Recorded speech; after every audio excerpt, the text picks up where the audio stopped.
ক্লাসে সবকিছু আপডেট কিন্তু নেওয়া হচ্ছে, তো বারবার করে নোটিস করা, দেন আমাদের টিচারদের কাছ থেকে আপডেট নেওয়া। তো কোনো না কোনো স্টেপ তো অবশ্যই অথরিটি নেবে, তাই না? ক্লাসে অ্যাটেন্ড থাকার বিষয়টা একটু হলেও সিনসিয়ার হওয়া উচিত। This would be our last class. আমি দেখতে পাচ্ছি মাত্র 33 জন স্টুডেন্ট পার্টিসিপেন্ট হিসেবে আছে। এক ক্লাসও না বলতে গেলে, টোটাল স্টুডেন্টের হাফও না।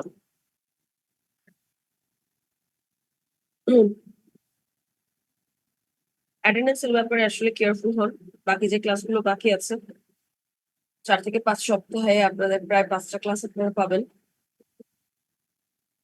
5টা ক্লাস ইকোনমিক্স এর হবে। যে টিচার যেই সময় আপনাদের অ্যাটেন্ডেন্সটা নিবে, বি কেয়ারফুল, ক্লাস অ্যাটেন্ড করার ট্রাই করেন। 60% নিচে চলে গেলেই দেখা যাবে যে কোনো না কোনো জায়গাতে আপনি অবশ্যই আটকা পড়বেন এবার।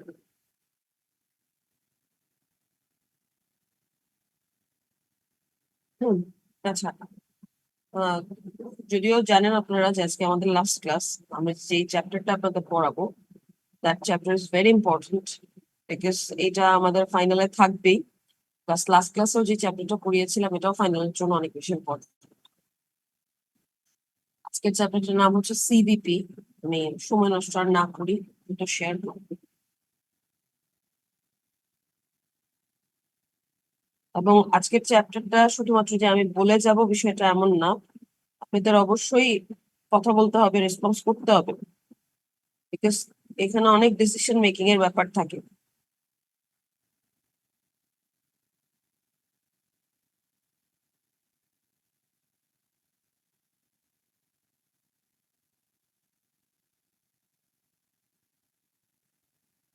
হুম।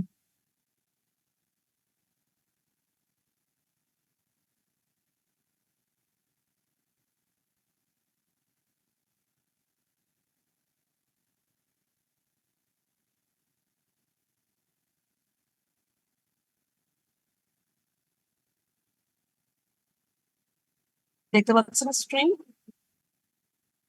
জি ম্যাম। আচ্ছা, চ্যাপ্টারের নাম হচ্ছে সিবিপি। ডিটেলস যদি বলি, কস্ট ভলিউম প্রফিট অ্যানালাইসিস। এখানে আমরা 3টা ভ্যারিয়েবল নিয়ে কাজ করব, কথা বলবো। প্রথমটা হচ্ছে কস্ট। আমি লাস্ট ক্লাসে আপনাদেরকে যে চ্যাপ্টারটা পড়িয়েছিলাম, ওই চ্যাপ্টারের নামে ছিল কস্ট কনসেপ্ট। একটু যদি ক্লাসটা আমরা একটু প্রিভিউ করি, রিক্যাপ করি, তাহলে একটু দেখা যাবে যে আমরা কস্টকে মূলত 2টা ভাগে ভাগ করেছিলাম। একটা হচ্ছে ম্যানুফ্যাকচারিং কস্ট আর একটা হচ্ছে নন ম্যানুফ্যাকচারিং কস্ট। ম্যানুফ্যাকচারিং কস্ট গুলোকে কয়টা ভাগে ভাগ করা যায়? ম্যাম 3টা ভাগে। কি কি ছিল? ডাইরেক্ট লেবার, হুম। ডাইরেক্ট ম্যাটেরিয়ালস, আর একটা ছিল ওভারহেড। Manufacturing overhead. ওভারহেডের মধ্যে আবার 3টা ভাগ ছিল, ইনডাইরেক্ট ম্যাটেরিয়াল, ইনডাইরেক্ট লেবার আর any kind of factory related cost. আর নন ম্যানুফ্যাকচারিং কস্ট ছিল 2 ধরনের, সেলিং এন্ড অ্যাডমিনিস্ট্রেটিভ এক্সপেন্স। এখন আসি, আমরা তো বিভিন্ন ধরনের কস্ট পড়লাম, বিভিন্ন ক্লাসিফিকেশন পড়লাম। ওখান থেকে প্রাইম কস্ট, কনভার্সন কস্ট, তারপর আবার ওখান থেকে পিরিয়ড কস্ট, প্রোডাক্ট কস্ট, বিভিন্ন ধরনের ক্লাসিফিকেশন লাস্ট ক্লাসে আমরা শিখে আসছি। আজকের ক্লাসে আমরা নতুন 2টা কস্ট শিখব।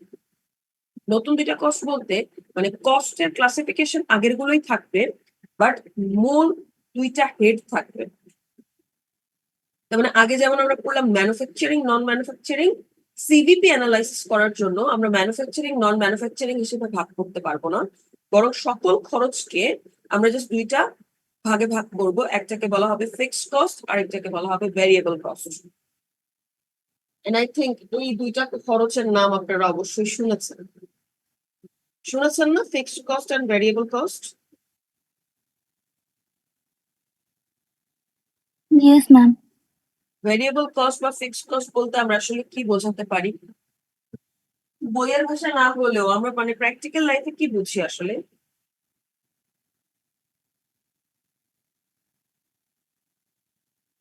ম্যাম কোনো একটা গুডের প্রাইস যদি কোনো কারণে ভ্যারি করে তখন তার কস্ট। কোন একটা গুডের প্রাইস মানে তো হচ্ছে সেলিং প্রাইস, রাইট? না ম্যাম, ম্যানুফ্যাকচারিং প্রাইস। মানে কস্ট। জি জি জি। আচ্ছা, কোন একটা প্রোডাক্টের পেছনে যে খরচটা হচ্ছে সেই খরচটা যদি কি বললেন? যদি কোনো কারণে শিফট করে। পরিবর্তন হয়, জি জি জি। চেঞ্জ হয়।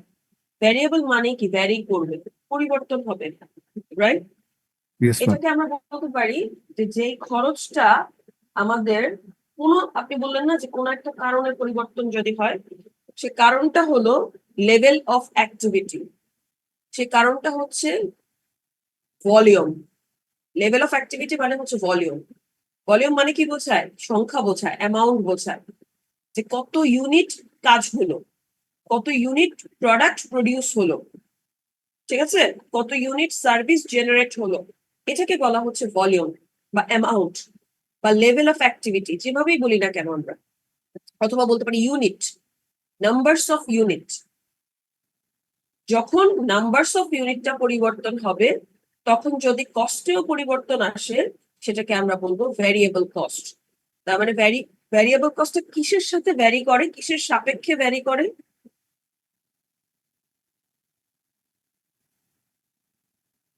কোন জিনিসের সাপেক্ষে ভ্যারিয়েবল কস্টটা ভ্যারি করে?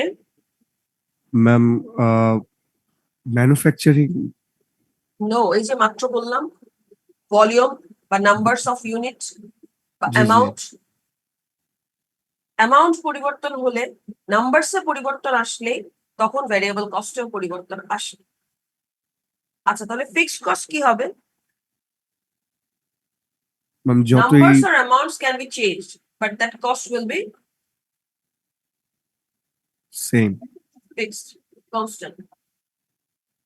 যে কোনো নাম্বারস ভ্যারি করতে পারে, ইউনিটের প্রোডাকশন বাড়তে পারে, কমতে পারে, যে কোনো কিছু হতে পারে, বাট ওই ফিক্সড কস্ট তার জায়গা থেকে ফিক্সড থাকবে। একদম প্রাইমারি ডেফিনেশনটা বোঝা গেল, এরপর আমি এক্সাম্পল দিয়ে বলছি ধীরে ধীরে। বাট ডেফিনেশনটা কি বুঝতে পেরেছেন? What is fixed and variable cost? জি ম্যাম। আজকে ক্লাসের শেষে একটা ম্যাথ করতে দিব। এই ম্যাথটা যদি কেউ একদম ফুল সলভ করে ABC পর্যন্ত বলতে পারেন, তাহলে একটা ভালো মার্কস বোনাস দিব আপনাদের। আগে থেকেই বলে দিলাম, সো বি কেয়ারফুল। আচ্ছা, ডেফিনেশন যদি বুঝে থাকেন, এক্সাম্পল দিয়ে আমি একটু পরে ডিটেলসে বুঝাচ্ছি। চলে যাচ্ছে ভলিউমে। মাত্রই আমি ভলিউম নিয়ে কথা বললাম। ভলিউম মানে কি? Amount, total unit. Numbers of units, right? Yes ma'am. মানে একটা প্রশ্ন বা একটা কন্ট্রাডিকশন অ্যারাইজ হতে পারে। আচ্ছা, অ্যামাউন্টটা কিসের অ্যামাউন্ট? এটা কি প্রোডাকশন অ্যামাউন্ট, মানে production volume, or sales volume? কারণ আমরা প্রোডাকশন। যত ইউনিট প্রডিউস করব, ইজ ইট নেসেসারি যে আমরা ফুল ইউনিটটা সেল করে দিতে পেরেছি? না ম্যাম। নাও তো করতে পারি, তাই না? দেখা যাচ্ছে 1000 ইউনিট প্রোডাক্ট তৈরি করলাম, কিন্তু এই বছর মাত্র আমরা 700 ইউনিট প্রোডাক্ট সেল করতে পেরেছি। বাকি 300 ইউনিট আমার ইনভেন্টরিতে মজুতকৃত আছে, যেটা আমি হয়তো নেক্সট ইয়ার সেল করব। তো ভলিউম কি ভ্যারি করলো না? একটা হচ্ছে 1000 ইউনিট হচ্ছে আমার প্রোডাকশন ভলিউম, আর 700 ইউনিট হচ্ছে আমার সেলস ভলিউম, রাইট? জি। বাট সিবিপির ক্ষেত্রে এই জিনিসটাতে কোনো ধরনের কন্ট্রাডিকশন রাখা হয় না। সিবিপি একটা জিনিস অ্যাজিউম করে নেয় যে না, ভলিউম মানে ভলিউম, ভলিউম বলতে আমরা একটা ভলিউমই বোঝাবো। There is no ending inventory. আমরা যত ইউনিট প্রডিউস করব, ধরে নেব যে পুরো ইউনিটটাই আমরা সেল করে ফেলেছি। This would be the assumption of CVP. The production volume equals to sales volume. That means there is no ending inventory. যে ভলিউমই দেখা থাকতে দিয়ে দেখ, কোয়েশ্চেনে দেয়া থাকতে কেন, আমার এই ধরনের কোনো কোয়েশ্চেন অ্যারাইজ করতে হবে না। আমি সেই ভলিউম ধরেই আমার কোয়েশ্চেনটা সলভ করে নিতে পারবো। Is it okay? Yes ma'am. Now ma'am আপনার সাউন্ড অনেক দূর থেকে আসতেছে। এমন তো হওয়ার কথা না, এখনো দূর থেকে আসে। না ম্যাম, এখন ঠিক আছে। আচ্ছা, এবার আমরা চলে যাচ্ছি profit. What is profit? Profit জিনিসটা কি? প্রফিট বা নেট ইনকাম, এই জিনিসটা বলতে আমরা কি বুঝি?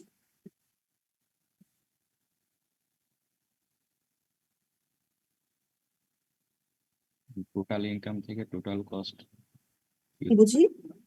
টোটাল ইনকাম থেকে টোটাল কস্ট বাদ দিলে এটা পাই। তার মানে প্রফিট হচ্ছে এমন একটা অংশ যেখান থেকে কোনো ধরনের খরচ আর বাদ দেওয়া বাকি নাই, তাই না? জি ম্যাম। এটা এমন একটা অংশ যেটাকে মালিক ক্লেম করতে পারে, বিকজ একজন ওনার আসলে বিজনেস করেই প্রফিট করার জন্য, ইজন্ট ইট? G ma'am.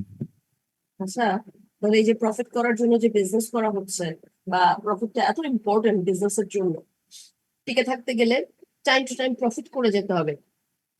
সেই প্রফিটটাকে ম্যাক্সিমাইজ করার জন্য কিছু স্ট্র্যাটেজি তৈরি করা দরকার না? যেমন বুঝতে হবে না যে এই প্রফিটকে আমার অপটিমাইজ করতে গেলে, ম্যাক্সিমাইজ করতে গেলে আসলে কি করা দরকার? সেলিং প্রাইসটা বাড়ানো দরকার। সেলিং প্রাইস বাড়াতে পারছি না, মার্কেটে কম্পিটিশন আছে, ভেরিয়েবল কস্ট কমানো দরকার। আচ্ছা, ভেরিয়েবল কস্ট কমলে আমার কোয়ালিটিতে কম্প্রোমাইজ হয়ে যাচ্ছে, সো ফিক্সড কস্ট কমানো দরকার। আচ্ছা, ফিক্সড কস্ট আমি চেঞ্জ করতে পারছি না আপাতত, পরিস্থিতি সাময়িক যে পরিস্থিতির দিকে তাকালে বা আশেপাশের এনভায়রনমেন্ট, ইকোনমিক কন্ডিশনের দিকে তাকালে দেখা যাচ্ছে ফিক্সড কস্ট পরিবর্তন করা যাচ্ছে না। ও তাহলে কি করবো? প্রোডাকশন ভলিউম কমিয়ে ফেলবো, বা প্রোডাকশন ভলিউম কি আমি বাড়াবো? মার্কেটে কি ডিমান্ড আছে? কোনটা করলে আমার প্রফিটটা আসলে বাড়ানো পসিবল, ম্যাক্সিমাইজ করা পসিবল?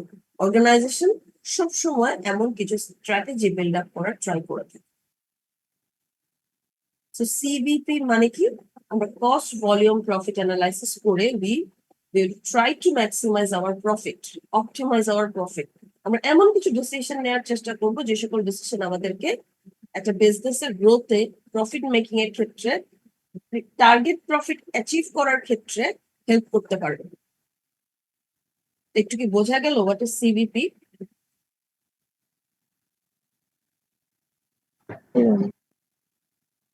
এই কারো কোনো সমস্যা আছে এই কথাগুলো যেগুলো বললাম সেগুলো বুঝতে? যে সিবিপি আসলে কি জিনিস? সিবিপি একটা অ্যানালিটিক্যাল টুল, যে টুলটা ইউজ করে আমরা কস্ট কে বাড়াবো না কমাবো, ভলিউম কে বাড়াবো কমাবো, সেলিং প্রাইস বাড়াবো কমাবো, মানে কি করব আসলে, কি করলে আমার প্রফিটটা ম্যাক্সিমাইজ করা যায়, আমরা সেই কাজটা করতে পারি। এবার আমি চলে যাচ্ছি ওই যে ফিক্সড অ্যান্ড ভেরিয়েবল কস্টের ডিটেলসে। ডেফিনেশন আমি অলরেডি বলে ফেলেছি যে fixed cost will be fixed in order to কি in respect of the changes in numbers of units. Numbers of units পরিবর্তন হতে পারে, ভলিউম পরিবর্তন হতে পারে, বাট ফিক্সড কস্ট ফিক্সড থাকবে। ভ্যারিয়েবল কস্টটা কি করবে? নাম্বার অফ ইউনিটস যদি চেঞ্জ হয় তার সাথে সাথে তার সাপেক্ষে কস্টটাও পরিবর্তন হবে, ভ্যারি করবে। তো এটা যদি আমরা একটু এক্সাম্পলে যাই এবং এই ক্যারেক্টারিস্টিক্সটা একটু দেখি তাহলে মনে হয় ক্লিয়ার হয়ে যায়। যেমন আপনারা আমাকে বলেন, আমরা যে বাসা ভাড়া দেই, এটা কি আমাদের জন্য ভ্যারিয়েবল কস্ট না ফিক্সড কস্ট?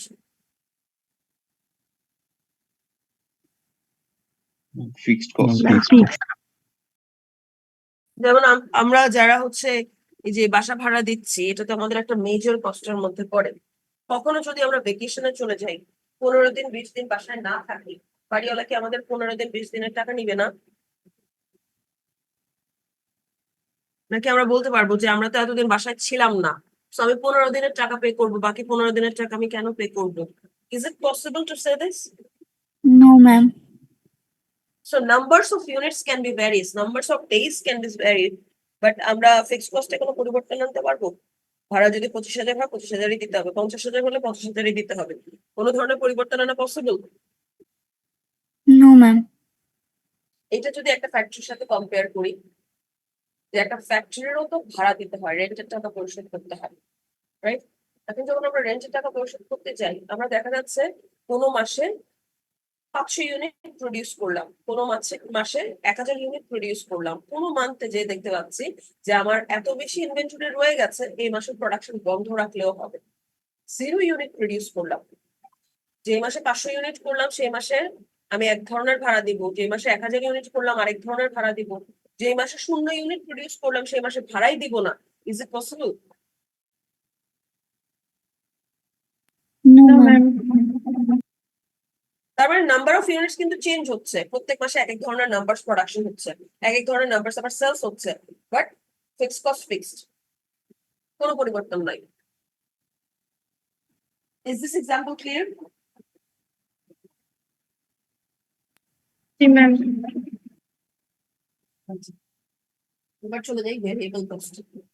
ভেরিয়েবল কস্ট কি বললাম, যে নাম্বারস অফ ইউনিটস এর সাথে এই কস্টটা ভ্যারি করে। যেমন ধরেন ডাইরেক্ট ম্যাটেরিয়াল। ডাইরেক্ট ম্যাটেরিয়াল বলতে আমরা কি বুঝিয়েছিলাম লাস্ট ক্লাসে, কি বুঝতে পেরেছি?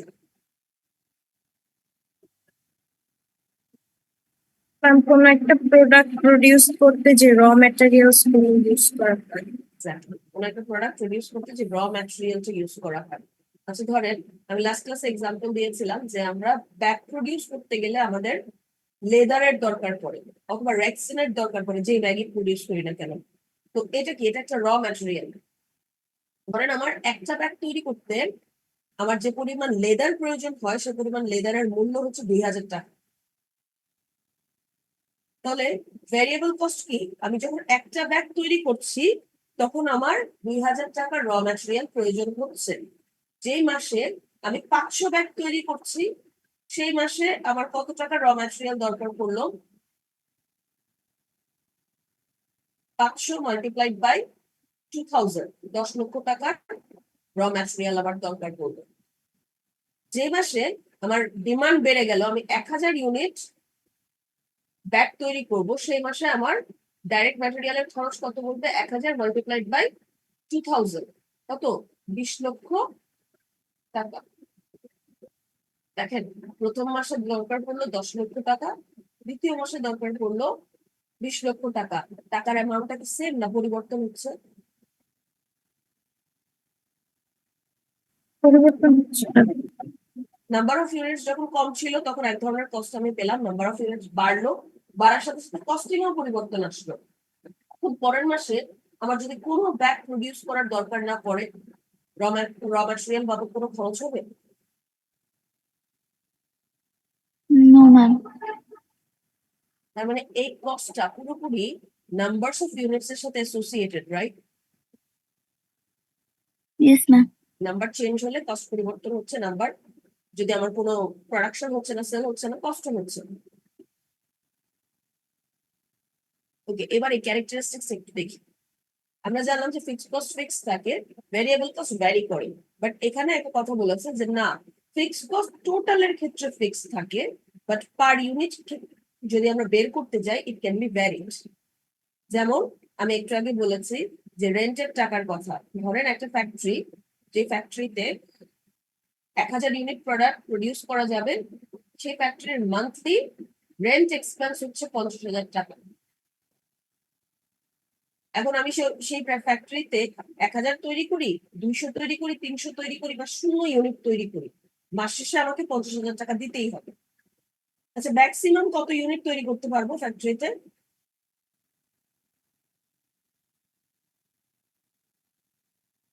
আমি বলেছি ম্যাক্সিমাম ক্যাপাসিটি হচ্ছে 1000 ইউনিট। তো ম্যাক্সিমাম কতটুকু তৈরি করতে পারবো, এর বেশি কি যেতে পারবো? No ma'am. আমার কথা কি ঠিকঠাক ভাবে শোনা যাচ্ছে না দূর থেকে শোনা যাচ্ছে? ম্যাম ঠিকভাবে শোনা যাচ্ছে। বলেন 1000 ইউনিট যদি ম্যাক্সিমাম ক্যাপাসিটি হয়, হাইয়েস্ট তো আমরা 1000 ইউনিটই তৈরি করতে পারবো, এর বেশি তৈরি করা possible? No ma'am. No ma'am. আচ্ছা এখন যে মাসে আমি 1000 তৈরি করলাম সেই মাসে আমার ভাড়া 50,000, যে মাসে 2000 তৈরি, সরি 200 তৈরি করবো সেই মাসেও আমার ভাড়া 50,000, যে মাসে তৈরি করবো না সেই মাসেও ভাড়া 50,000। তার মানে টোটাল 50,000 টাকাটা ফিক্সড। বাট যে মাসে আমি 1000 তৈরি করলাম, আমি যদি বলি আচ্ছা পার ইউনিটে এই ফিক্সড কস্টটা বের করো তো, তাহলে ফিক্সড কস্ট কত দাঁড়াবে? 50,000 ডিভাইডেড বাই 1000, 50 টাকা। আর যে মাসে 200 ইউনিট প্রোডাক্ট তৈরি করলাম সেই মাসের ফিক্সড কস্টটাকে যদি আমরা পার ইউনিটে বের করি তাহলে কি দাঁড়াবে? 50,000 ডিভাইডেড বাই 200, 250 টাকা। একটা বিষয় খেয়াল করে দেখেন, যে মাসে বেশি প্রোডাকশন হচ্ছে সেই মাসে পার ইউনিট কস্টটা কি বেশি ছিল না কম ছিল? কম ছিল। কম ছিল, যে মাসে কম প্রোডাকশন হলো, 200 ইউনিট প্রোডাকশন হলো, সেই মাসে কস্টটা কি বেড়ে গেল না? জি ম্যাম। 250 হয়ে গেল না? ফিক্সড কস্টটা কি পার ইউনিটে ফিক্সড আছে নাকি ভ্যারি করছে? ভ্যারি করবে ম্যাম। কোন একটা ভালো এক্সাম্পল দিন, কোন রিয়েলিস্টিক এক্সাম্পল দিন আপনারা যেটার সাথে রিলেট করতে পারবেন। আপনারা তো ট্যুরে যান, রাইট?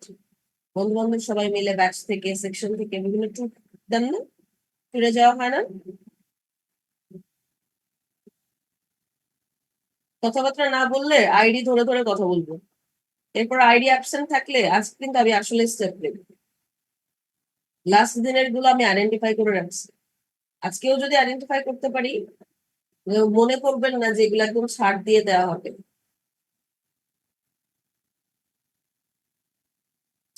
ট্যুর বা ট্রিপ যখন আপনারা অ্যারেঞ্জ করেন, বাস অ্যারেঞ্জ করতে হয় না? জি ম্যাম। যে বাসের জন্য অবশ্যই হচ্ছে যার কাছ থেকে আপনারা অ্যারেঞ্জ করলেন তাকে একটা ফিক্সড অ্যামাউন্ট দিতে হয়। ধরেন 40 সিটের একটা বাস আমরা অ্যারেঞ্জ করলাম, সেই বাসের পেছনে আমাদের প্রায় 40,000 টাকা পে করতে হবে। 40,000 টাকা পে করতে হচ্ছে একটা বাসের পেছনে, যেখানে 40টা সিট আছে। তাহলে পার সিটের খরচ কত? 1000। 1,000। তো মোটামুটি 40 জন স্টুডেন্ট আমাদের ডিটারমাইন যারা ট্যুরে যাবে, তার 40 সিটের বাসটা নেওয়া হয়েছে এবং একটা ফিক্সড খরচ নির্ধারণ করা হলো যে 40,000 টাকা যার যার কাছ থেকে ভাড়া নেওয়া হলো তার পে করতে হবে। ঠিক আছে? তখন প্রত্যেক জনের ভাড়া বাবদ দিতে হবে কত? 1,000 টাকা। It's not fixed cost. কিছু থাকে না আমাদের মধ্যে, কিছু বন্ধু বান্ধব কি করে শেষের দিকে বলবে আমি যাবো না, বাসা থেকে পারমিশন দিচ্ছে না, টাকা পয়সা নাই, এক্সেট্রা এক্সেট্রা, অনেক এক্সকিউজ। মোটামুটি মনে করেন 10 জন এরকম ছুটে গেল, এরা যাবে। লাস্ট মোমেন্টে তো আর বাস ক্যান্সেল করা পসিবল না, দেন হচ্ছে সিটও অন্যদেরকে ভাড়া দিয়ে দেওয়া পসিবল, রাইট? আর যার কাছ থেকে ভাড়া নিয়েছি সেও তো আমাদের কাছ থেকে কম রাখবে না, কারণ সে তো পুরো বাসটাই আমাদেরকে দিচ্ছে, রাইট? এখন দেখেন তো, যখন 40 জন থেকে কমে রিডিউস হয়ে 30 জন চলে আসলো, তখন পার পার্সনের খরচ কত পড়ে? কত পড়ে বের করেন। ম্যাম 1333-এর মতো হচ্ছে। তো আগের বার খরচ ছিল কত? ম্যাম 1,000। 1000 ছিল। যখন 30 জন হয়ে গেল, মানে 10 জন কমে গেল, এখন খরচ পড়লো প্রত্যেকের ঘাড়ে কত? 1333। 1,333। তার মানে কি খরচের বোঝাটা বেড়ে গেল না? Yes ma'am. আচ্ছা, আমাকে বলেন, ফিক্সড কস্ট অর্গানাইজেশনে অনেক বেশি হওয়া ভালো নাকি কম হওয়া ভালো?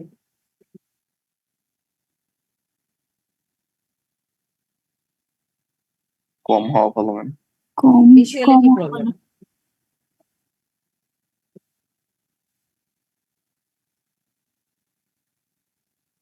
বেশি হলে হবেটা কি? বেশি হলে যে বোঝা বেড়ে যাবে। কোনো মাসে যদি প্রোডাকশন বন্ধ থাকে, প্রোডাকশন কম হয়, সেল কম হয়, কিন্তু ফিক্সড কস্ট কি আমরা ইগনোর করতে পারবো? খরচ না করে বসে থাকতে পারবো? যে মাসে আমার প্রোডাকশন কম হচ্ছে, সেল কম হচ্ছে, অবশ্যই সে মাসে আমার প্রফিটটাও তো কম হচ্ছে, তাই না? জি ম্যাম। কিন্তু একটা হিউজ লেভেলের ফিক্সড কস্ট যদি বিজনেস থাকে, সেটাকে কি কোনোভাবে ইগনোর করা পসিবল হবে নাকি পরিশোধ করতেই হবে? ম্যাম পরিশোধ করতেই হবে। তো বিজনেসের বোঝাটা তখন বেড়ে যাচ্ছে না? একটা ইয়েস ম্যাম। প্রেশার ক্রিয়েট হচ্ছে, রাইট? সো ফিক্সড কস্ট অনেক বেশি পরিমাণে থাকাটা কি বিজনেসের জন্য রিস্কি। আরেকটা কথা বলা যেতে পারে যে fixed cost is fixed but within the relevant range. লিখে ফেলতে পারেন অর্থাৎ যেটা যেটা বলেছে, কারণ এটার এক্সপ্লেনেশনও চাইতে পারে। বলা হলো ফিক্সড কস্ট ইজ ফিক্সড, কিন্তু একটা কন্ডিশন আছে, but within the relevant range. তার মানে ফিক্সড কস্টটা ফিক্সড, কিন্তু সারা জীবন ধরে ফিক্সড এমন তো কোনো কথা নাই। এটা নির্দিষ্ট একটা রেঞ্জের মধ্যে, রেলেভেন্ট রেঞ্জের মধ্যে ফিক্সড। এই রেলেভেন্ট রেঞ্জটা কি একটা নির্দিষ্ট নাম্বার অফ ইউনিটস, যখনই সেই নাম্বার অফ ইউনিটসটা ক্রস করে তখনই ফিক্সড কস্টে একটা পরিবর্তন আসে। যেমন আমি প্রিভিয়াস এক্সাম্পলে জিজ্ঞেস করেছিলাম, আচ্ছা বলেন তো ফ্যাক্টরির ম্যাক্সিমাম ক্যাপাসিটি কত? আমার এক্সাম্পলে কত ছিল? হাইয়েস্ট কত ইউনিট তৈরি করা যাবে? 1000। সবসময় কি আমরা 1000 ইউনিট তৈরি করতে মানে এটাই আমাদের তৈরি করতে হবে এমন কোনো ব্যাপার আছে? ডিমান্ড কি বাড়তে পারে না? কমলে সমস্যা নাই, আমরা 0 থেকে 1000 ইউনিটের মধ্যে কিন্তু তৈরি করতে পারছি। বাট ডিমান্ড যদি বাজারে বেড়ে যায়, আমার যদি 1500 ইউনিট তৈরি করতে হয়, সাইমালটেনিয়াসলি আমার 2000 ইউনিট তৈরি করতে হয়, হতে পারে না? তখন কি আমার এই ফ্যাক্টরিতে চলবে, এই ক্যাপাসিটি চলবে? নো ম্যাম, তখন ফিক্সড কস্ট বাড়াইতে হবে। তখন কি আমার আরেকটা হয়তো ফ্যাক্টরি স্পেস ভাড়া নিতে হবে, অথবা এটাকে আমার এক্সটেন্ড করতে হবে। যখন আমি এটাকে এক্সটেন্ড করতে যাবো অথবা আরেকটা স্পেস ভাড়া নিতে যাবো, তখন কি আমার ফিক্সড কস্ট আগের মতো থাকবে? 50,000 টাকায় ভাড়া থাকবে? নো ম্যাম, ফিক্সড কস্ট বেড়ে যাবে। বেড়ে যাবে। তার মানে এই ফিক্সড কস্টটা কতটুকু রেঞ্জের জন্য ফিক্সড?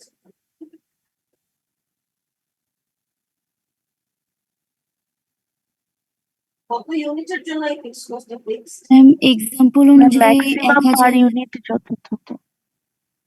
আমি বুঝতে পারিনি, দুজন একসাথে কথা বলছেন, বলেন একজন আপনি বলুন।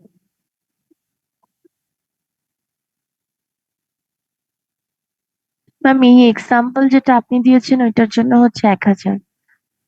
আমি বলেছি রেঞ্জটা কি? রেঞ্জটা হচ্ছে ম্যাক্সিমাম যতটুকু 1000 ক্যাপাসিটি ওইটা মিনিমাম পর্যন্ত। 0, তাহলে রেঞ্জটা কি 0 থেকে 1000? 1000 ক্রস করলেই 50,000 টাকার সেই জায়গাতে আর হবে না, তখন নতুন একটি জায়গা ভাড়া নিতে হবে। তো ধরেন আমি একটি নতুন জায়গা ভাড়া নিলাম, যেটার ম্যাক্সিমাম ক্যাপাসিটি হচ্ছে 2000, সেই জায়গার ভাড়া বেড়ে দাঁড়ালো 1,00,000 টাকা। তো 0 থেকে 1000 রেঞ্জের জন্য 50,000 টাকা ফিক্সড। যখনই 1000 ক্রস করলো, যখন আমরা একটা 2000 ক্যাপাসিটির ফ্যাক্টরি ভাড়া নিচ্ছি, তখন আমার কস্টটাও বেড়ে হয়ে যাচ্ছে 1,00,000 টাকা। দ্যাট মিনস ফিক্সড কস্টটা ফিক্স থাকে, কিন্তু একটা নির্দিষ্ট রেঞ্জের জন্য ফিক্স থাকে। যখনই রেঞ্জটা ক্রস করে, তখন আবার একটা নতুন ফিক্সড কস্ট রাইজ হয় আরেকটা নির্দিষ্ট রেঞ্জের জন্য। আবার যদি 2000ও আমার কি হয়ে যায়, ওভার হয়ে যায়, আরেকটা আমার ফ্যাক্টরি ভাড়া নিতে হবে, তখন নতুন একটা ফিক্সড কস্ট রাইজ হয়। বুঝতে পারছেন জিনিসটা কি?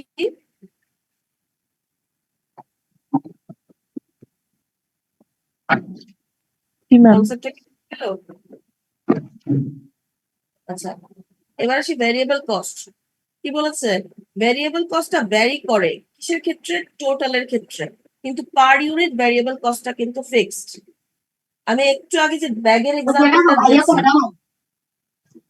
ওইটা যদি একটু অবজার্ভ করেন, ভ্যারিয়েবল কস্টের জন্য কি এক্সাম্পল দিয়েছিলাম?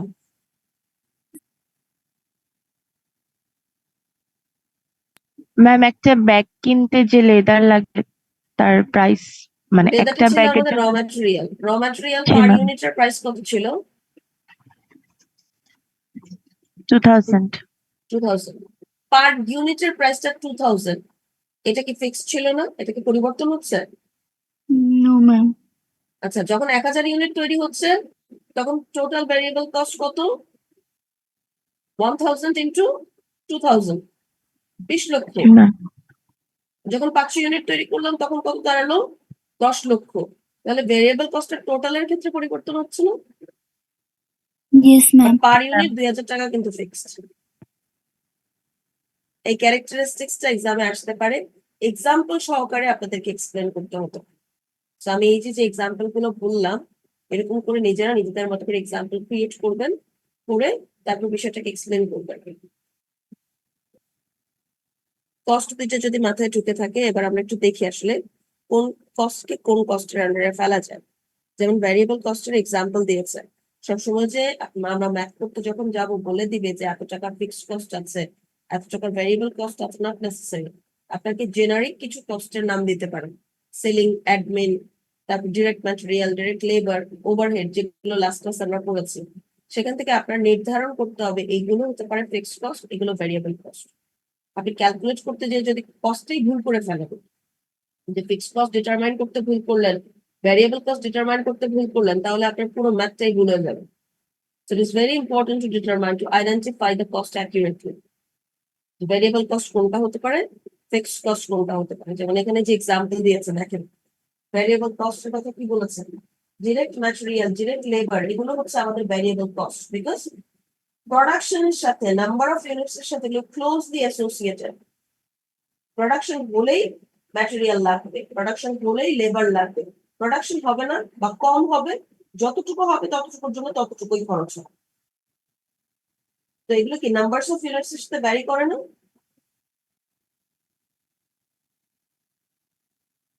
Yes ma'am. আর ফিক্সড কস্ট গুলোর দিকে একটু তাকাই। আমার প্রোডাকশন হোক, সেল হোক না হোক, এই কস্ট গুলো আমার অবশ্যই বেয়ার করতে হবে। এগুলো ফিক্সড, যেমন ইউটিলিটি, অ্যাডভার্টাইজমেন্ট, এমপ্লয়ীদের স্যালারি। আমার সেল হোক না হোক, প্রোডাকশন হোক না হোক, এমপ্লয়ীদেরকে স্যালারি দিতেই হবে, ইন্স্যুরেন্সের টাকা দিতেই হবে, রেন্টের টাকা দিতেই হবে, কোনো অ্যাডভার্টাইজমেন্টের বাজেট থাকলে সেটা দিতেই হবে। ইউটিলিটির কথাটা একটু আসি। ইউটিলিটি মানে হচ্ছে electricity bill, gas bill, water বিল। এটা যদি অফিসের ক্ষেত্রে ইউটিলিটি হয় তাহলে আমাকে পরিশোধ করতেই হবে, বাট যদি ফ্যাক্টরির ক্ষেত্রে হয় তাহলে কিন্তু এটা নাম্বার অফ ইউনিটস এর সাথে ভ্যারি করতে পারে, বিকজ যে মাসে বেশি প্রোডাকশন হবে অবশ্যই ওই মাসে ইউটিলিটি কনজাম্পশন বেশি হতে পারে। যে মাসে কম প্রোডাকশন হবে ওই মাসের ইউটিলিটি কনজাম্পশন কম হতে পারে, হতে পারে না? জি ম্যাম। তো ফ্যাক্টরির ক্ষেত্রে ইউটিলিটি বিলটা কিন্তু ভ্যারিয়েবল কস্ট হতে পারে। আর অফিসের ক্ষেত্রে হলে সেই অফিসের ক্ষেত্রে একটা নির্দিষ্ট রেঞ্জের মধ্যেই থাকে, যে এক মাসে হয় 10,000 টাকার মধ্যেই বিল আসে বা 12,000 টাকার মধ্যেই বিল আসে, তেমন কোনো ডিফারেন্স ক্রিয়েট করে না।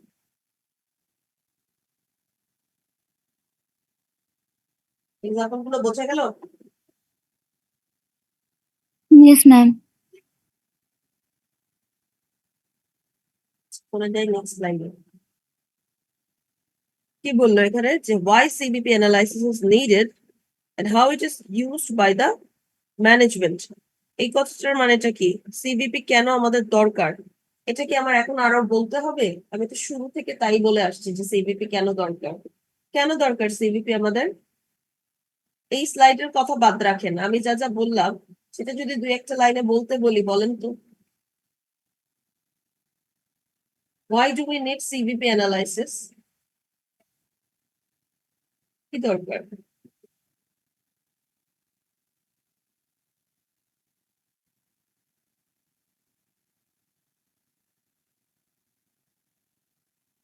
বলা যায় না?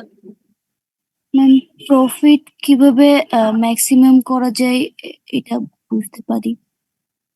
প্রফিট কিভাবে ম্যাক্সিমাম করা যায় সেই জিনিসটা কি করব, সেটার বিভিন্ন স্ট্র্যাটেজি বা পলিসি ডেভেলপ করার জন্য সিভিপিটা দরকার, right?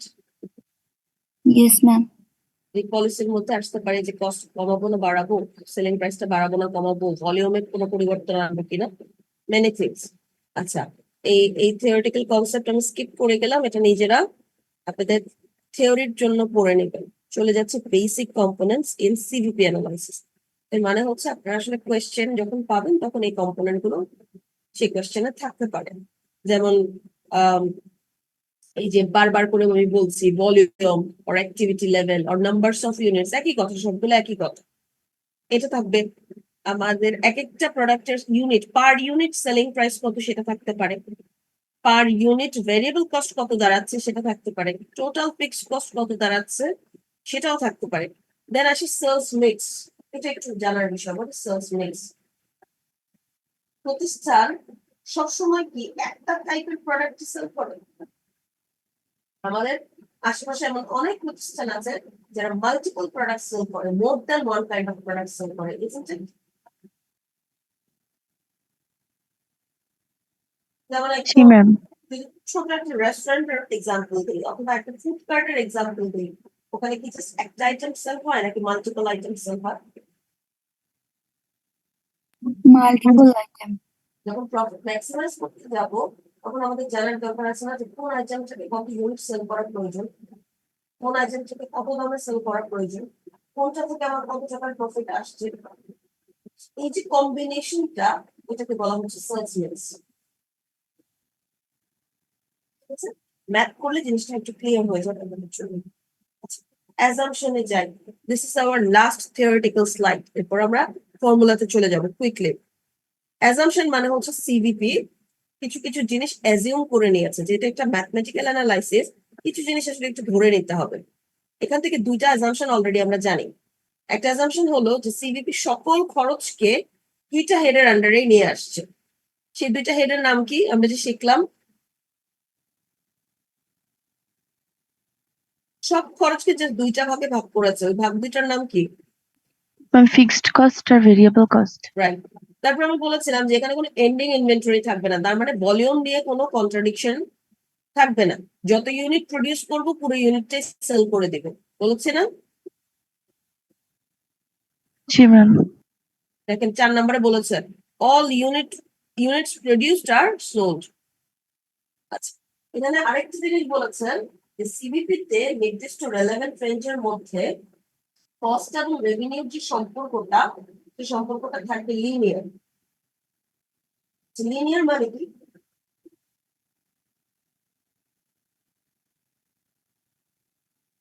Linear relationship.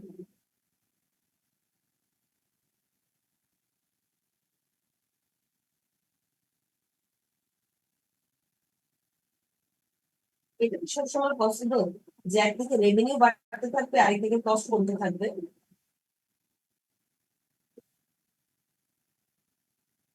No ma'am, মানে রেভিনিউ আর কস্টের সম্পর্কটা কি বিপরীতমুখী হয় নাকি একই দিকে হয়?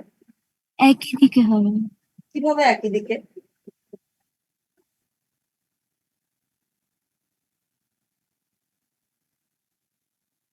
একই দিকেটা কিভাবে সেটাও একটু শুনি।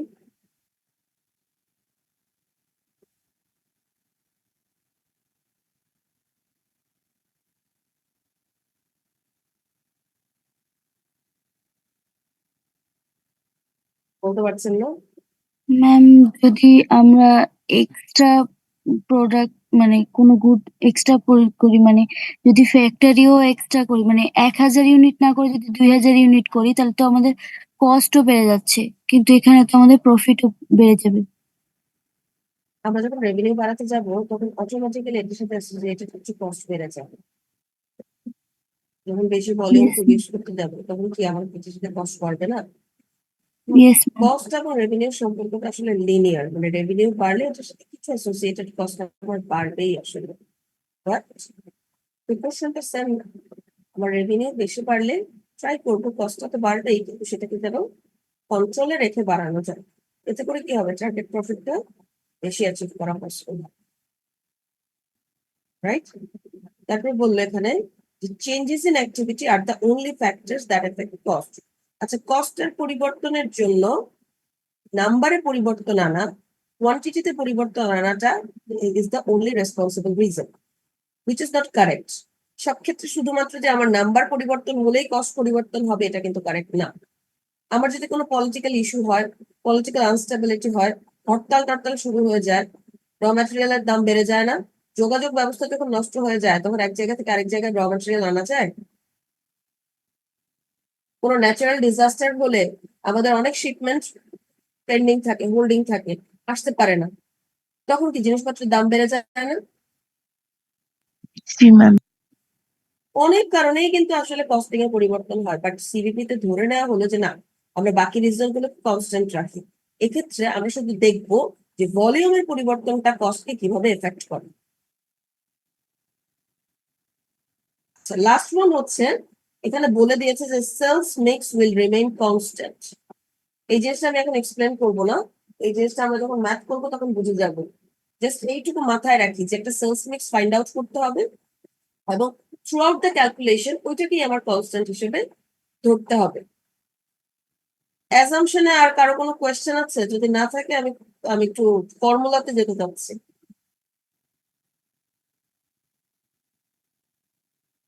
অ্যাজাম্পশন বিষয়ে কোনো কোয়েশ্চেন আছে? না ম্যাম।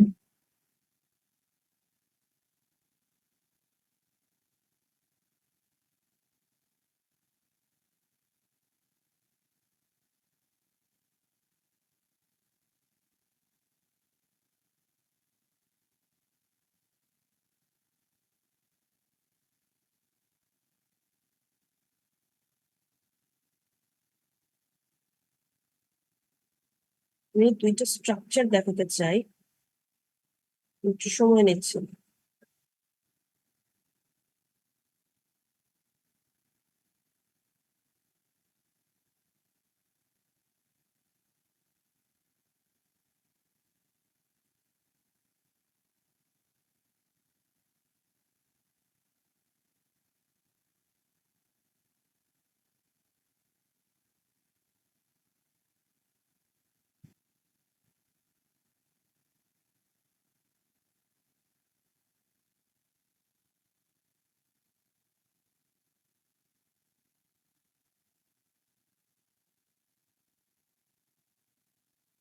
দেখেন, যদি পারেন তাহলে এই যে ফরম্যাটটা দেখাচ্ছি, স্ক্রিন যেটা দেখাচ্ছি, এটা একটা স্ক্রিনশট রেখে দেন সবাই। এখানে দুইটা ফরম্যাট দেখানো আছে, এই ফরম্যাট দুইটা হচ্ছে ইনকাম স্টেটমেন্টের format. What is income statement? আমরা 5টা ফাইন্যান্সিয়াল স্টেটমেন্টের নাম শিখেছিলাম, এর মধ্যে একটা ছিল প্রফিট এন্ড লস বা ইনকাম স্টেটমেন্ট। এই ইনকাম স্টেটমেন্ট থেকে আমরা আসলে কি পাই?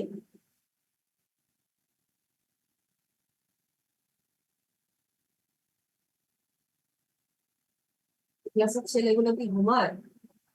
সারাদিনই ঘুমায় এরা, ক্লাসে তো কোনো আওয়াজ পাই না। What is an income statement?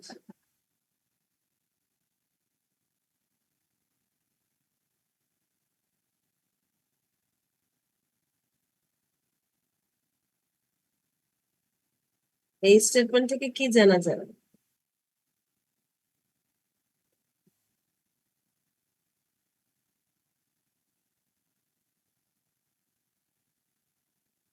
একটা স্টেটমেন্ট আমরা শিখেছিলাম না, statement of profit or loss, সেটাই তো ইনকাম স্টেটমেন্ট। তো বলতে পারছেন না ওই স্টেটমেন্টে আসলে কি কি থাকে?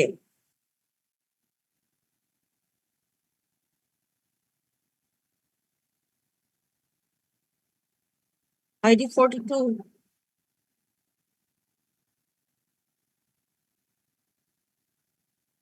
Yes, ma'am. আপনি কি ইনকাম স্টেটমেন্টের নাম শুনেছেন কখনো? Ma'am, last class time করতে পারিনি তো। লাস্ট ক্লাসের দরকার নাই, এগুলো প্রিভিয়াস ক্লাসের লেকচার, এগুলো একদম ফার্স্ট এর দিকের ক্লাসের লেকচার। ব্যালেন্স শিটের নাম শুনেছেন? Yes, ma'am. আপনাদের হচ্ছে ক্লাসে রবির অ্যানুয়াল রিপোর্ট শো করেছিলাম, মনে আছে? জি ma'am.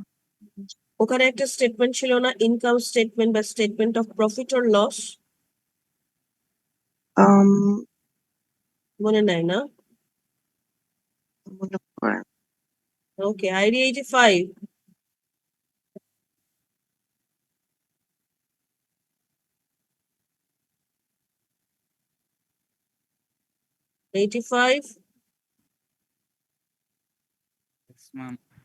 হ্যালো শুনতে পাচ্ছি, আপনি শুনতে পাচ্ছেন?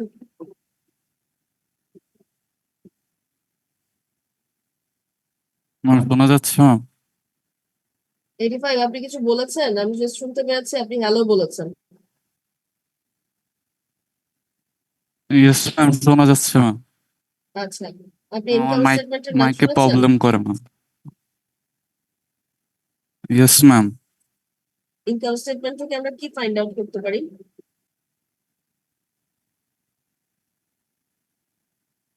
Ma'am, revenue, Then profit. what is revenue and what is profit? What is the difference between these two? Ma'am, revenue হচ্ছে ম্যাম টোটাল যত ম্যাম হচ্ছে মানে লাভ হয়েছে ম্যাম, মানে বার্ষিক। আর প্রফিটটা হচ্ছে ম্যাম টোটাল যত প্রোডাক্ট সেল হয়েছে। কি বললেন, নিজেও কি বুঝতে পারলেন? রেভিনিউ মানে হচ্ছে যত লাভ হয়েছে, আর প্রফিট মানে হচ্ছে যত প্রোডাক্ট মানে সেল হয়েছে। কস্ট, ম্যাম কস্ট বাদ দেওয়ার পরে যে লাভটা হয়েছে ওইটা হচ্ছে রেভিনিউ, মানে প্রোডাকশনের। উল্টো হয়ে গেল তো। রেভিনিউ মানে হচ্ছে টোটাল ইনকাম, রেভিনিউ মানে হচ্ছে আপনার টোটাল সেল। Yes ma'am. কোনো প্রোডাক্ট বা সার্ভিস টোটাল সেল করে আপনি যেই জিনিসটা আর্ন করলেন সেটাকে বলা হচ্ছে রেভিনিউ। তার মানে রেভিনিউতে সকল ধরনের খরচ এখনো আছে, সেই খরচগুলো বাদ দিয়ে দেওয়ার পর আমরা যেটা পাই সেটাকে বলা হয় প্রফিট বা net income. Yes ma'am. Profit মানে কি? লাভ, তাই না? জি লাভের ম্যাম। অংশ থেকে কোনো ধরনের খরচ থাকে? না ম্যাম। থাকে না। এই জিনিসটাই আমরা মাল্টি স্টেপ মানে বিভিন্ন স্টেপের মাধ্যমে একটা ইনকাম স্টেটমেন্টে ফাইন্ড আউট করতে পারি, কারণ বিভিন্ন স্টেপে বিভিন্ন ধরনের খরচকে আমার বাদ দিতে পারি। তো এখানে দুটো ফরম্যাট শো করা হয়েছে, একটা হচ্ছে আমার ট্রেডিশনাল ফরম্যাট, যেটা আমাদের নর্মাল ইনকাম স্টেটমেন্টের ফরম্যাট। এখানে ফার্স্টে কি করা হয়, সেলস থাকে, সেলস মানে হচ্ছে রেভিনিউ, সেলস রেভিনিউ। এটা থেকে আমাদের first of all cost of goods সোল্ডটা বাদ দিতে হয়। নাও আসি, কস্ট অফ গুডস সোল্ড মানে কি? কস্ট অফ গুডস সোল্ড মানে হচ্ছে যে কোনো একটা প্রোডাক্ট সেল করলে প্রথমত আমার ওই প্রোডাক্টের পেছনে সর্বপ্রধান খরচ কোনটা? প্রধান খরচ হচ্ছে, যদি আমি প্রোডাক্টটা তৈরি করি তাহলে সে তৈরির পেছনে কত খরচ হলো সেটা, আর যদি আমি প্রোডাক্টটা বাইরে থেকে কিনে আনি তাহলে সেই প্রোডাক্টটা কিনতে আমার কত খরচ হয়েছে সেটা। কস্ট অফ গুডস সোল্ড মানে হচ্ছে যত ইউনিট প্রোডাক্ট সেল হয়েছে, যত ইউনিটের রেভিনিউ হয়েছে, তত ইউনিটের পেছনে আসলে কত খরচ হয়েছে। This is called cost of goods sold. Sold কৃত গুডস এর পেছনের খরচটা কত। সেটা বাদ দেওয়ার পর আমরা যেটা পাই সেটাকে বলে গ্রস প্রফিট। এই গ্রস প্রফিট থেকে তারপর বিভিন্ন অপারেটিং এক্সপেন্সেস বাদ দিতে হয়, যেমন বিভিন্ন সেলিং এক্সপেন্সেস বাদ দিতে হয়, অ্যাডমিনিস্ট্রেটিভ এক্সপেন্সেস বাদ দিতে হয়। সবকিছু বাদ দিয়ে লাস্ট অফ অল আমরা যেটা পাই, that is called our net profit, বা এখানে যেটা বলা হচ্ছে নেট অপারেটিং ইনকাম। এটার সাথে পাশেই একটা ফরম্যাট দেখানো হলো, which is called contribution format. And আমরা সিবিপি অ্যানালাইসিস এর ক্ষেত্রে ট্রেডিশনাল ফরম্যাট ইউজ করতে পারবো না, আমাদেরকে ইউজ করতে হবে কন্ট্রিবিউশন ফরম্যাট। সিবিপি অ্যানালাইসিস এর ক্ষেত্রে আমরা সকল খরচকে কয়টা ভাগে ভাগ করি?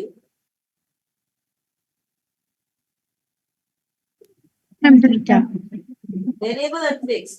সব খরচকে যখন আমরা ভেরিয়েবল এবং ফিক্সড কস্টে ভাগ করব, তখন কি আমরা ওই আলাদা আলাদা খরচের নামে বাদ দিব নাকি ভেরিয়েবল আর ফিক্সড এর নামে বাদ দিব? ভেরিয়েবল আর ফিক্সড এর নাম। আমাদের কন্ট্রিবিউশন ফরম্যাটটা আমরা দেখি, এখানেও শুরুতে থাকবে সেলস রেভিনিউ, ঠিক আছে? সেলস রেভিনিউ থেকে সবার আগে আমার মাইনাস করতে হবে সব ধরনের ভ্যারিয়েবল কস্ট। এই ভ্যারিয়েবল কস্টের মধ্যে আমার কস্ট অফ গুডস সোল্ড এরও কিছু অংশ থাকতে পারে, সেলিং এরও কিছু থাকতে পারে, অ্যাডমিনেরও থাকতে পারে, বিভিন্ন কিছু থাকতে পারে। সব ভ্যারিয়েবল কস্ট গুলো বাদ দিয়ে দেওয়ার পর আমি যেটা পাচ্ছি সেটাকে বলা হচ্ছে কন্ট্রিবিউশন মার্জিন। নতুন একটা কনসেপ্ট পেলাম আমরা, কন্ট্রিবিউশন মার্জিন। কিভাবে বের করলাম? রেভিনিউ থেকে বা সেলস থেকে করছি সব ভ্যারিয়েবল কস্ট বাদ দিয়ে আমরা যা পাচ্ছি সেটাকে বলা হচ্ছে কন্ট্রিবিউশন মার্জিন। আচ্ছা, এই যে অ্যাভেইলেবল কন্ট্রিবিউশন মার্জিন, এটা থেকে লাস্ট অফ অল আমার কোন কস্টটা কভার করতে হবে? ভেরিয়েবলটা তো বাদ দিয়েই পাচ্ছি কন্ট্রিবিউশন মার্জিন, আর কোন কস্ট কভার করা বাকি? Fixed cost. Fixed cost cover করা বাকি। সো আমাদের sufficient amount of contribution margin হাতে থাকলেই না আমরা ফিক্সড কস্টটা কভার করতে পারবো। তারপর সারপ্লাসটা আমার প্রফিট হবে। যদি কন্ট্রিবিউশন মার্জিনই কম থাকে, ফিক্সড কস্ট কি কভার করা যাবে? না ম্যাম। তো আলটিমেটলি কি প্রফিটের জায়গায় লস হয়ে যাবে না? জি ম্যাম। এই ফরম্যাটটা কি বুঝতে পারছেন? খুবই সিম্পল একটা হুম। Format. Sales revenue minus variable cost, পাবো আমরা কন্ট্রিবিউশন মার্জিন, সেটা থেকে আমাদেরকে বাদ দিতে হবে fixed cost to find out hour net profit. আচ্ছা, আরেকটা জিনিস একটু আমরা জেনে দেখি, সেলস রেভিনিউ এই জিনিসটাকে যদি আমরা ভাঙি কি পেতে পারি? সেলস রেভিনিউটা কিভাবে ফাইন্ড আউট করা হচ্ছে?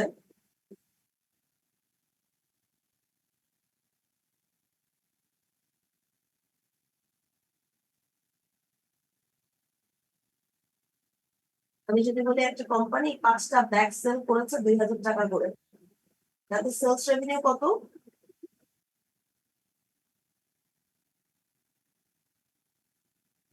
ম্যাম 10,000। কিভাবে পেলাম? 5 into 2000। 5টা কি? 5টা ব্যাগ মানে But number of units, units number of sales volume, right? আচ্ছা, আর 2000টা কি? Per unit cost. Cost or selling price? জি ম্যাম। Cost আর selling price কি এক কথা?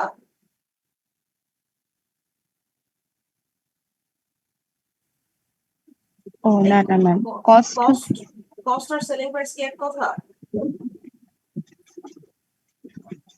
না ম্যাম, কস্ট হচ্ছে একটা ব্যাগ তৈরি করতে কত টাকা খরচ মানে হচ্ছে। লাগতেছে, খরচ হচ্ছে, ওইটা হচ্ছে আমি তো কস্ট। বলেছি selling price. হ্যাঁ, সেলিং প্রাইস 2000।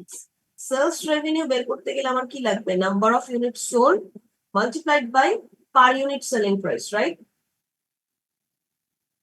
জি ম্যাম। আচ্ছা, ভেরিয়েবল কস্টকে যদি এবার আমরা ভাঙি, তাহলে যে যত ইউনিট সেল হয়েছে এটার জন্য পার ইউনিটের খরচ কত হয়েছে সেটা মাল্টিপ্লাই করলে কি ভেরিয়েবল কস্ট পাওয়া যায় না? জি ম্যাম।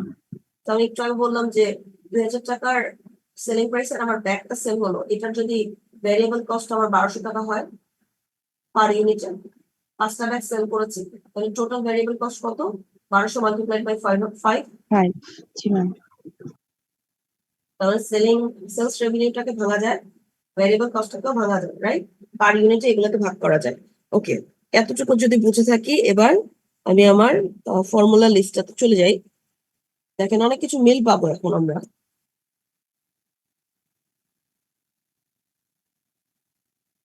প্রথমে বললো কন্ট্রিবিউশন মার্জিন পার ইউনিট। আমরা শিখলাম না মাত্র কন্ট্রিবিউশন মার্জিন কি? শিখেছি?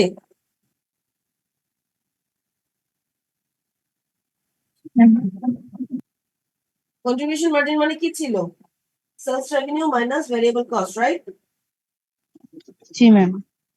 পার ইউনিট যদি বের করতে বলে, আমার টোটাল ইউনিটটা যদি দেওয়া থাকে, তাহলে কন্ট্রিবিউশন মার্জিন টোটালটা বের করে নাম্বার অফ ইউনিট দ্বারা ভাগ করলে পার ইউনিট বের হয়ে যাবে না? Yes ma'am. অথবা সেলিং প্রাইস পার ইউনিট আর ভেরিয়েবল কস্ট পার ইউনিট দেওয়া থাকলে সেলিং প্রাইস পার ইউনিট থেকে ভেরিয়েবল কস্ট পার ইউনিট বাদ দিলে কন্ট্রিবিউশন মার্জিন পার ইউনিট পাওয়া যাবে। Yes ma'am. তারপরে বললো কন্ট্রিবিউশন মার্জিন ইন টোটাল। আমরা যদি পার ইউনিট বের করতে বলি, পার ইউনিট বের করতে পারি, এটার সাথে যদি নাম্বার অফ ইউনিটস থাকে মাল্টিপ্লাই করলেই তো টোটাল বের হয়ে যায়। খুবই ইজি। আচ্ছা, এখানে বললো কন্ট্রিবিউশন মার্জিন রেশিও। রেশিওর মানেটা কি? আবার হচ্ছে একটু প্রিভিয়াস ফরম্যাটটাতে যাই, এখান থেকে একটু রেশিওটা করি। দেখেন তো, আমার সেলস রেভিনিউ এখানে আছে $12,000 আর কন্ট্রিবিউশন মার্জিন বের হলো $5,000। এখন আমি যদি জিজ্ঞেস করি, আচ্ছা এই $5,000টা $12,000 কত পার্সেন্ট, কিভাবে বের করবেন? $5,000টা $12,000 কত পার্সেন্ট?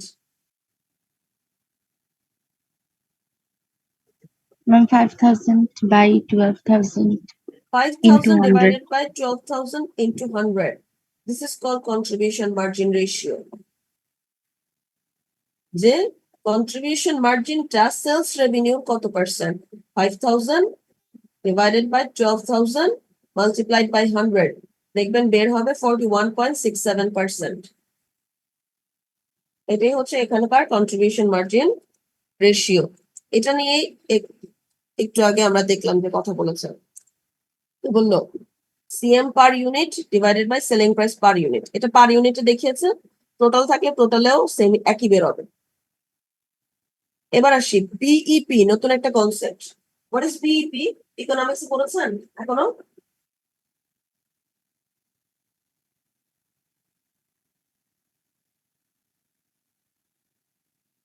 পড়েননি না এখনো? ম্যাম।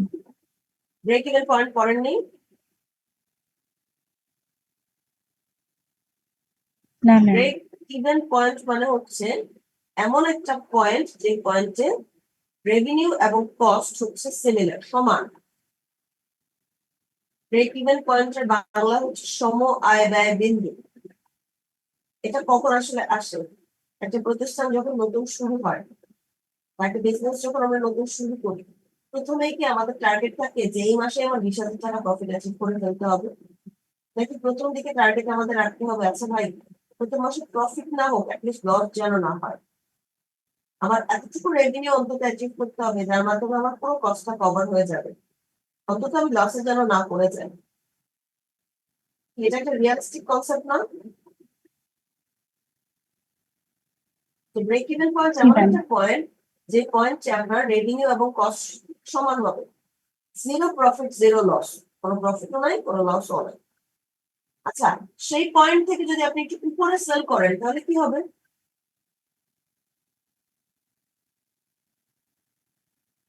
আমরা বের করলাম যে আচ্ছা 100 ইউনিট প্রোডাক্ট যদি আমরা সেল করতে পারি তাহলে আমাদের কোনো প্রফিটও হবে না লসও হবে না, আমাদের আয় ব্যয় সমান থাকবে। যদি আমরা 105 ইউনিট সেল করি তাহলে কি হবে? প্রফিট হবে, প্রফিট হবে। যদি আমরা 95 ইউনিট সেল করি লস হবে। লস হবে। তার মানে এমন একটা পয়েন্ট, এই পয়েন্টের উপরে গেলে প্রফিট, এই পয়েন্ট থেকে নেমে গেলে লস। কনসেপ্ট কি বোঝা গেল? জি ম্যাম। এই ব্রেক ইভেন পয়েন্টটাকে দুইটা ভাবে এক্সপ্রেস করা হয়েছে, একটা হচ্ছে ইউনিট আর একটা হলো অ্যামাউন্ট। ইউনিট মানে কি, এই যে মাত্র যেটা বললাম যে এত ইউনিট সেল করলে আয় ব্যয় সমান হবে। আর অ্যামাউন্ট মানে কি, এত টাকার প্রোডাক্ট সেল করলে। তো এই এত টাকার প্রোডাক্টে একটু বেশি টাকার প্রোডাক্ট সেল করলে কি হবে, যে আমার হয়তো 10,000 টাকা যদি সেল হয় তাহলে আমি ব্রেক ইভেনে থাকবো। যদি আমি 12,000 টাকা সেল করতে পারি তাহলে আমার প্রফিট হবে। যদি আমি 9,000 টাকা সেল করি তখন আমি লসে থাকবো। এটা হচ্ছে অ্যামাউন্ট, মানে সেলস রেভিনিউর অ্যামাউন্টটা জানতে চাচ্ছি। এই দুইটার ক্ষেত্রে একটু ফর্মুলাটার দিকে তাকাই। যখন আমরা বিইপি ইউনিট বের করব তখন ফর্মুলা হচ্ছে total fixed cost divided by CM per unit. Total fixed cost আমাদের প্রশ্নে দেয়া থাকবে, আমাদের এটাকে ভাগ করতে হবে কন্ট্রিবিউশন মার্জিন পার ইউনিট দ্বারা, যেটা আমরা একটু আগেই পেলাম যে selling price per unit minus variable cost per unit. তাহলেই আমরা break even point in unit পেয়ে যাবো। আর যখন আমরা অ্যামাউন্ট বের করতে যাব তখন সিএম পার ইউনিটটাকে কাজে লাগাবো না, তখন আমাদের কাজে লাগাতে হবে সিএম রেশিও। ঠিক আছে, এটাই পার্থক্য। ইউনিটের ক্ষেত্রে আমাদের সিএম পার ইউনিট লাগবে, অ্যামাউন্টের ক্ষেত্রে টোটাল ফিক্সড কস্টকে ভাগ করতে হবে সিএম রেশিও দ্বারা।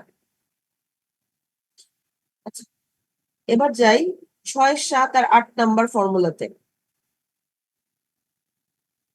6, 7 আর 8 নাম্বার ফর্মুলাটা একটু দেখেন তো। এখানে কি বলা হয়েছে, is there any kind of pattern or similarities dissimilarities কিছু আছে কিনা, একটু একটু 2 মিনিট একটু অবজার্ভ করে আমাকে বলেন, খুব দ্রুত বলবেন কি আসলে দেখা যাচ্ছে।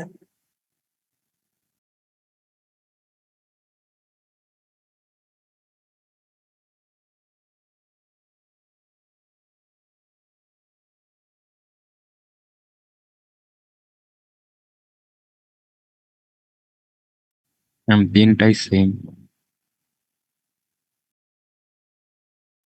তিনটাই সেম এবং তিনটা কি ফর্মুলা?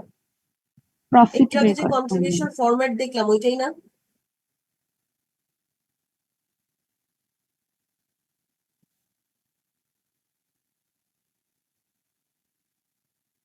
তিনটাই কি বের করলো? প্রফিট বের করলো বা নেট ইনকাম বের করলো। আমরা জানি নেট ইনকাম কিভাবে বের করবো, সেলস রেভিনিউ থেকে ভ্যারিয়েবল কস্ট বাদ দিব, কন্ট্রিবিউশন মার্জিন আসবে, সেটা থেকে আমার বাদ দিতে হবে কি ফিক্সড কস্ট। ওইটাকে এক এক সময় এক একটা প্যাটার্নে লিখলো, মানে কখনো পার ইউনিটে ভাগ করে লিখলো, কখন আবার কি একসাথে লিখলো। এর মানেটা কি, যখন কোয়েশ্চেনে যে প্যাটার্নে দেয়া থাকবে আমাকে ওটা ইউজ করে করলে আমার জন্য ইজি হয়ে যাবে। এই জন্যই তিনটাকে তিনভাবে লিখেছে, বাট কথা কিন্তু সব সেম। বের করতে হয়েছে সেই প্রফিট, সেই নেট ইনকাম, প্যাটার্নও same, sales revenue minus variable cost minus fixed cost. This is it. আচ্ছা, চলে যাই 9 আর 10 নম্বরের ফর্মুলাতে। সারা জীবন কি ব্রেক ইভেনে সেল করলে চলবে? হ্যাঁ ম্যাম। করা লাগবে প্রফিট কি করতে হবে? ইচ্ছে বেশি সেল করতে হবে। প্রফিট করতে হবে, তাই জি না? ম্যাম। একটা টার্গেট প্রফিট অ্যাচিভ করতে হবে। সেই টার্গেট প্রফিটটা অ্যাচিভ করতে গেলে আমাদেরকে এই রিকোয়ার্ড সেলস ইন ইউনিট বা রিকোয়ার্ড সেলস ইন অ্যামাউন্টটা জানতে হবে। যে আচ্ছা আমি চাচ্ছি মাস গেলে আমার যেন 1 লক্ষ টাকা প্রফিট থাকে, তো এটা চেক করতে গেলে আমার কত ইউনিট আসলে সেল করা দরকার একটু দেখি, অথবা ওইটা অ্যাচিভ করতে গেলে কত টাকা সেল করলে আমার আসলে ওইটা অ্যাচিভ হবে সেটা জানা দরকার। তো রিকোয়ার্ড সেলস ইন ইউনিট ফর্মুলার দিকে যদি তাকাই, পুরোপুরি ব্রেক ইভেন ইউনিটের ফর্মুলা, শুধুমাত্র একটা জিনিস অ্যাডিশনাল, সেটা হচ্ছে target net income. Required sales in ইউনিটের ফর্মুলা হচ্ছে টোটাল ফিক্সড কস্টের সাথে টার্গেট নেট ইনকামটা অ্যাড করতে হবে, তারপর সেটা সিএম পার ইউনিট দিয়ে ভাগ করতে হবে। আর রিকোয়ার্ড সেলস এর অ্যামাউন্টের ক্ষেত্রে কি করতে হবে, এটার ক্ষেত্রে সিএম পার ইউনিট দিয়ে ভাগ না করে সিএম রেশিও দিয়ে ভাগ করতে হবে। পুরো ফর্মুলাটাই ব্রেক ইভেন অ্যামাউন্টের মতো, শুধুমাত্র অ্যাডিশনালি টার্গেট নেট ইনকামটা অ্যাড হচ্ছে।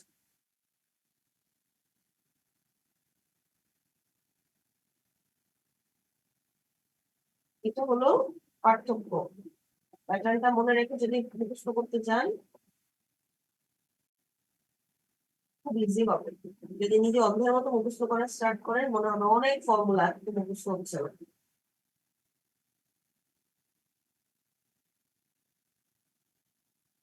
Last concept, margin of safety. Safe position কোনটাকে বলবো আমরা, লসে থাকলে না প্রফিটে থাকলে? প্রফিটে থাকলে। তো প্রফিটে আমরা কখন থাকি, ব্রেক ইভেনের উপরে থাকলে না নিচে থাকলে? পরে থাকলে। আমরা ব্রেক ইভেন থেকে যত উপরে সেল করতে পারবো ততটাই আমরা সেফটি পজিশনে থাকবো। মার্জিন অফ সেফটি মানে কি, ধরেন আমি অ্যাকচুয়ালি 1000 ইউনিট সেল করেছি আর আমার ব্রেক ইভেন সেল হচ্ছে 400 ইউনিট, তার মানে 400-র উপরে যত সেল করবো তত আমার প্রফিট। 400-র উপরে কত ইউনিট সেল করেছি, 600 ইউনিট। ওই 600 ইউনিট হচ্ছে আমার মার্জিন অফ সেফটি। ঠিক আছে, 600 ইউনিটে কোনো লস নাই, পুরোটাই প্রফিট। আর মার্জিন অফ সেফটি রেশিও বের করেছে, দেখেন তো মার্জিন অফ সেফটি এই যে 600 ইউনিট যে বের হলো, 600-কে যদি 1000 দ্বারা ভাগ করি তাহলে আমার রেশিও কত দাঁড়াচ্ছে, 60%, রাইট? এই 60% বলতে আমরা আসলে কি বুঝি? আমি যদি প্রশ্ন করি, আচ্ছা এই কোম্পানিটা যদি লসে করতে চায় তাহলে কতটুকু তার সেলস রিডিউস হতে হবে? তার যদি সেলসটা সে ফর এক্সাম্পল 55% রিডিউস হয়ে যায়, স্টিল সে 5% প্রফিটে থাকবে, যেহেতু তার মার্জিন অফ সেফটি 60%, রাইট? জি ম্যাম। যদি 65% রিডিউস হয়ে যায় তাহলে লসে চলে যাবে।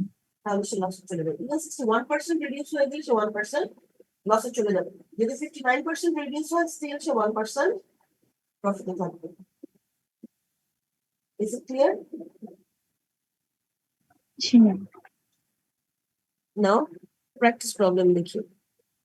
ফর্মুলা শেষ, চলে যাচ্ছি সিভিপি রিলেটেড ম্যাথে।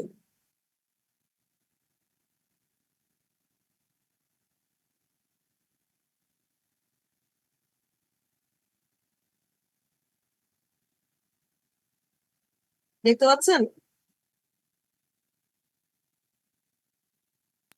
জি ম্যাম। এখানে একটা প্র্যাকটিস প্রবলেম দেয়া আছে, এটা নিজেদের করতে হবে। আমি জাস্ট বলে দিব, বুঝিয়ে দিব, এখনই করে আমাকে অ্যান্সার বলবেন। যে ফর্মুলা গুলো মাত্র বললাম সেগুলো কাজে লাগাতে হবে। দেখেন এখানে কি বলেছে, একটা কেসের মতো দিয়েছে। নেইলর নামক একটা কোম্পানি 2016 সালে তাদের নেট ইনকাম হয়েছে $2,10,000 when the selling price per unit was, মানে তাদের এক একটা ইউনিট প্রোডাক্ট সেল করেছে $150, প্রত্যেকটা ইউনিটের ভ্যারিয়েবল কস্ট ছিল $90 এবং টোটাল ফিক্সড কস্ট ছিল $5,70,000. Management expects per unit data and total fixed cost to remain the same in 2017. মানে যে 16 সালের যে ডেটাগুলো দিল, total fixed cost, variable cost per unit, selling price per unit, ম্যানেজমেন্টের এক্সপেকটেশন হচ্ছে 2017 তে এগুলো সবকিছু সেম থাকবে।